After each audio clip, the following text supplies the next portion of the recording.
If you feel stuck or lacking purpose, I want to give you a bit of encouragement here, and I want to talk about perhaps a different way of finding purpose, which is sort of it's an industry of its very own nowadays, particularly coming from the personal development industry.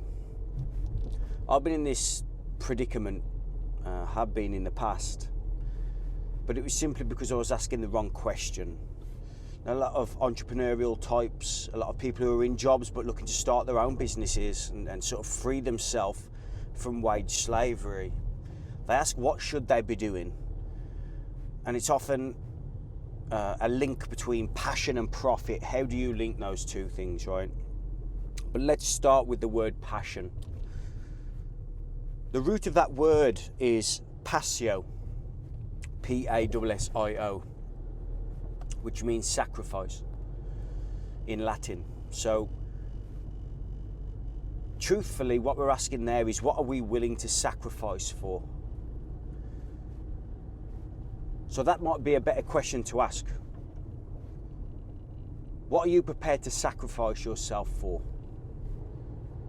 Rather than saying, what is my purpose?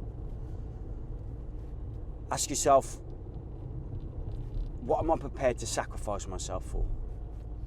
There's more power to it, there's more weight to that question. And also you need to look at it slightly differently, right? Very often people, as I've mentioned previously, people are pretty selfish in their outlook, and that's just conditioning and the lower animal nature, survival instincts, and people live to that, right? They don't seem to go beyond that and transcend that. But if you do, this question will come up quite a lot, particularly as you sort of age, you get to a middle age. If you haven't lived a life true to yourself, problems will arise, whether that's in your relationships or your financial situation or whatever else. So the question comes up a lot. And in business, if you're doing things just for money, just to improve your bottom line, at some point this will come up. It's inevitable, because life is asking you something bigger. It's asking of you to become more. I know a guy who makes a lot of money, but we have deeper conversations, and he says to me that he wishes a lot earlier on he'd have sold the company that is the director of, the CEO of, and he wishes that he'd have started a smaller company that was true to himself. And I resonate with that. I get that completely.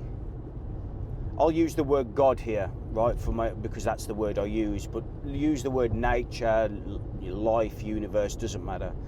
What is God asking of you?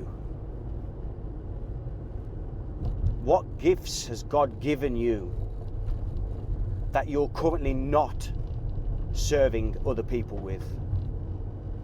And again, that's selfish. You've been handed these gifts. It's been written in your DNA.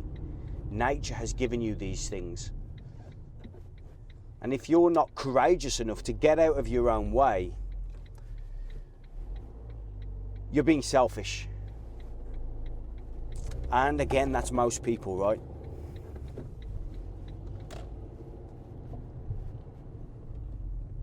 Because purpose, passion,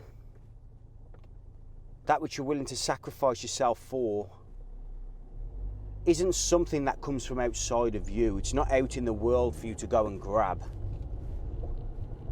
It's inside of you. You have to get rid of everything that's in the way of it. You have to dedicate your life to finding that thing and then rigorously serving that.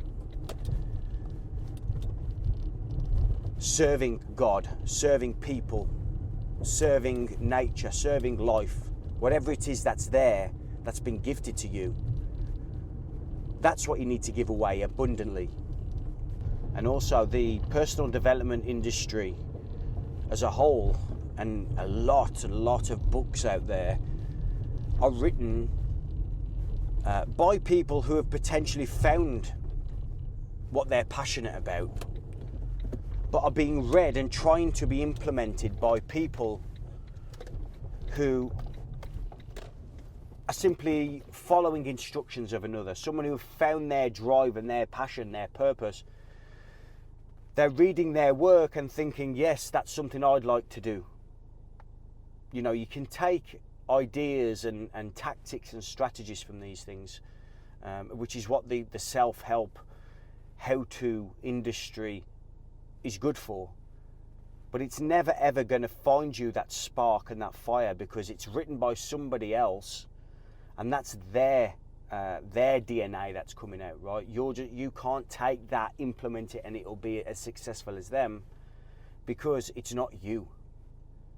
Everyone's independent, everyone's an individual. We've all got that magic within us, and you have to go out of your way to find that.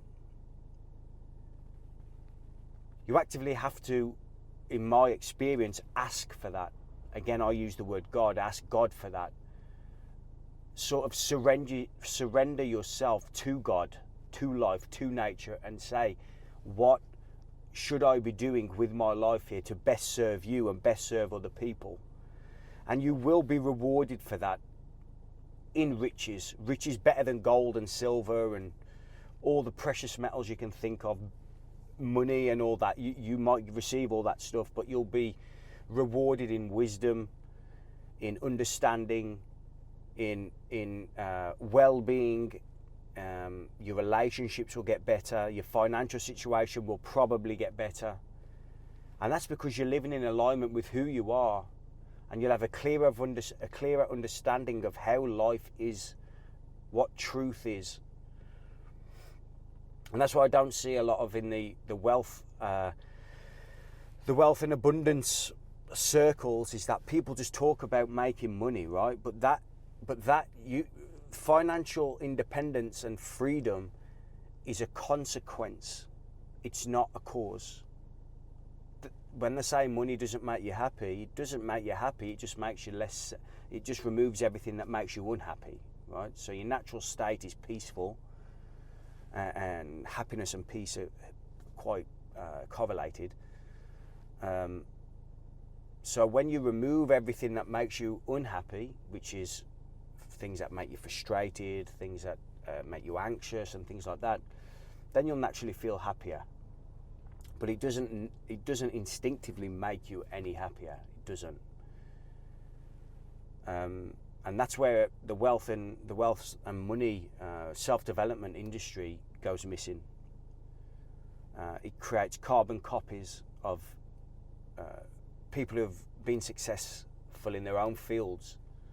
And as I say, you can take things from these people and learn from them, but you can't mirror them. You can't mimic what they've done, because you're not them. And you've got your own magic and your own wisdom inside of you that you need to tap into and become one with, and know nature and know God and know life. And that's something you can't really teach. You can just guide people there, you know. And I know people who charge a lot of money for that type of stuff, and good for them. They also create a lot of free content like this, because that type of information will free people from themselves,